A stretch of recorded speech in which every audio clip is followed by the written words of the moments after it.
Hey, why resolutions fail, if I could say it right, and what to do instead. Hey, it's Alex, founder of the Happy Farm D, and really excited to talk today because what we're going to be doing is sharing what we've learned about goal setting after working with hundreds of pharmacists.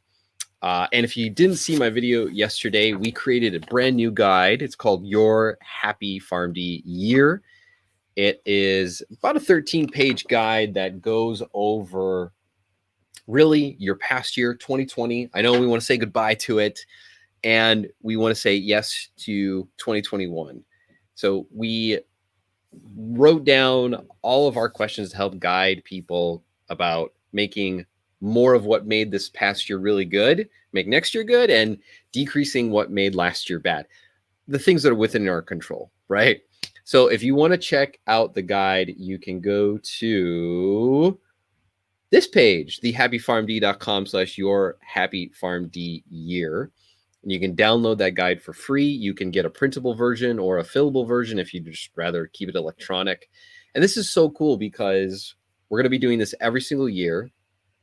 And we want you to be able to reflect on years past and look back. Hey, what happened in 2020? What happened in 2021?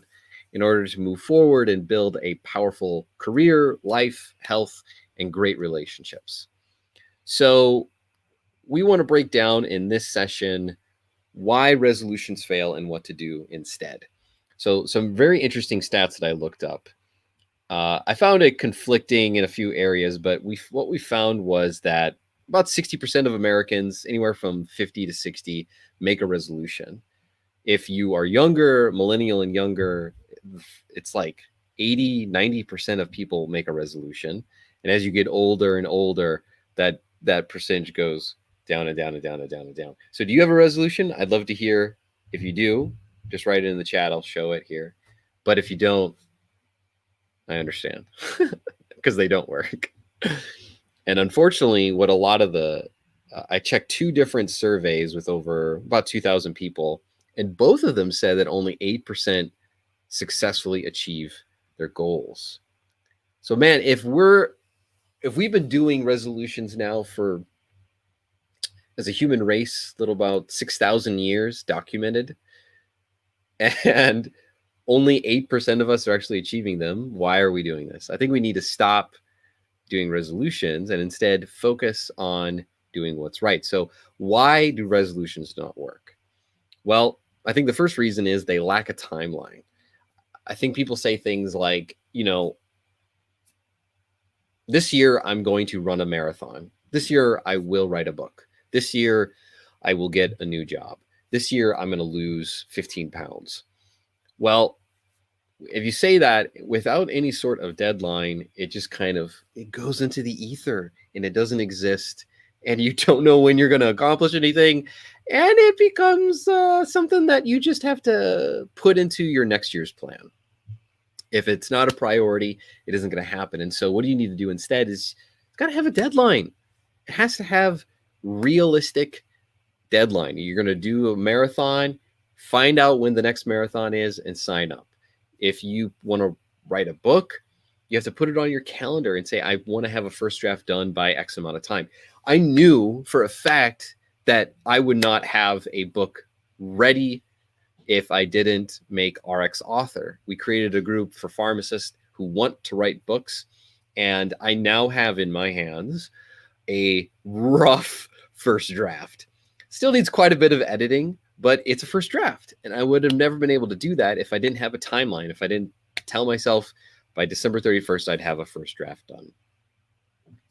The second reason why resolutions fail is that they are often focused on outcomes. So things like, I'm going to publish a book, I'm going to do a marathon, I'm going to lose 15 pounds. Well, we often don't understand all of the necessary things that are going to have to take place in order for that to happen. When I wrote my first book, Indispensable, I realized, oh my gosh, I have to. It took me 18 months to write that. There was so much I didn't understand about writing a book that came into play. And for me to be able to do that, man, it took me so long to figure out all the necessary things. And the same is true for any outcome driven goal. We say things like, I'm going to get a new job, but that takes updating your resume. It takes networking. It takes updating LinkedIn. It takes messaging people. It takes talking. It takes interviews. It takes so much other things. So instead of having an outcome, you need to turn it into an activity, something that is clearly defined, something that to you is something that you can directly control. The third reason why resolutions fail is that they lack a why, a clear motivation for accomplishing something. If you aren't clear about it, it'll be unclear to everyone else. Classic example is like, why hire you? Well, that's a interview question. It's very common, but so few people tell a compelling story as to why they actually want a job. Well, I became really interested in this back in school, and I keep up on articles, and bleh. There's no why. Why do you want to run a marathon? And it's okay to be honest with yourself. If you're like, you know what, it's for my ego. Good. Be honest. It's helpful to just air out in the world what you care about and what you want to accomplish. But for me, I wanted to publish a book because I want more pharmacists to understand what their career options are out there. That's a compelling why for me.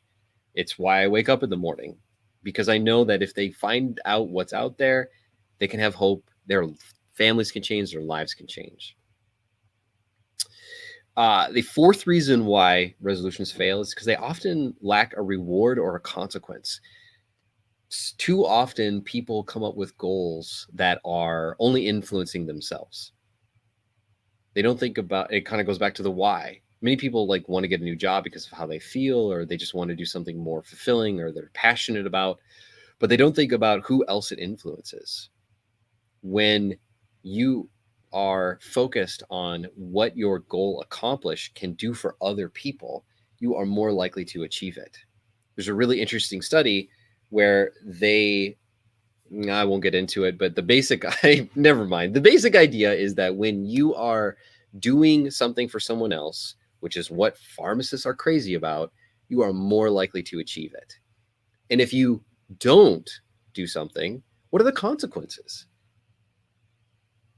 A classic tool that I use in coaching, when someone is faced with a really difficult task and they know they want to get it done and it's on them to do it, I'll provide a challenge and I'll say, okay, if you don't do this, then tell me about your I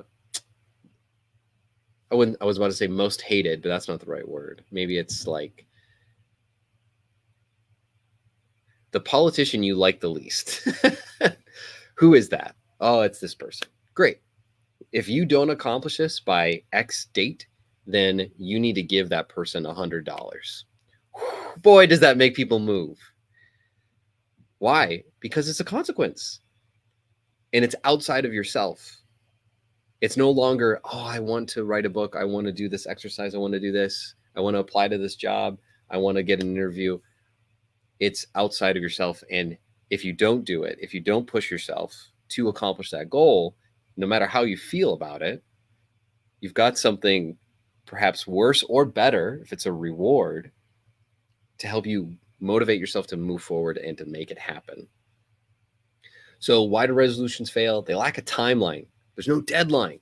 They are focused on outcomes rather than activities. They lack a clear central why and motivation to accomplish it. And they lack a reward and a consequence for not accomplishing it or accomplishing it. So these are the three strategies. I'm sorry. Those are the reasons why. Hey, if you haven't heard, we're going to be hosting a event on this Sunday. I think I can put this in the comments in some places. Not on LinkedIn. Okay. So we're going to be doing a event called 3 Strategies for Pharmacists to Make 2021 their best year ever. I'd love it if you would come and attend. I'll put a link in this once this is over, and I could put it here too. Look at that. Oh my gosh, that is an ugly looking banner. Look at that. I'm not gonna. Here, just copy this. No, I'll put it in the chat. In this webinar, we're going to be talking through goal setting, how to not feel overwhelmed by the things that you want to achieve, and how to start planning it out. And we're also going to be giving another and separate guide that goes down to the week, what to do, when you're going to do it, and how to hold yourself accountable to doing it. Thanks for watching this video. I have a lot of fun doing these. And here's to an awesome 2021.